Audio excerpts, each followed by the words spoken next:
Narito po ang ibang balitang tinutukan ng 24 Oras Weekend. Hurikam ang nakawan sa isang kainan sa Las Piñas. Dinukutan ng pitaka ang biktima mula sa loob ng kanyang bag. Nakatutok si EJ Gomez. Kuha ang CCTV na yan mag-aalas 10 kagabi sa isang restaurant sa Las Piñas City.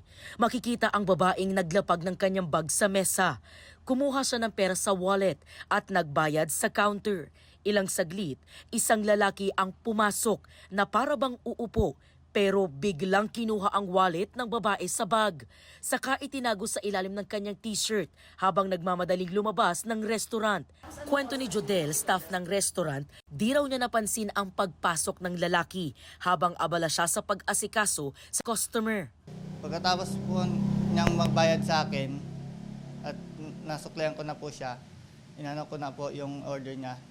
Inabot ko na po doon sa kitchen. Tapos napansin ko po si ma'am na may hinahanap po siya. Tapos nagsalita po siya yung wallet niya daw po nawawala. According to the complainant ma'am, nasa around 2K, then ang mga personal IDs, yung laman po ng wallet niya. Dito po lumapit yung biktima sa aming barangay na taga Manoyo daw nakatira yung tao.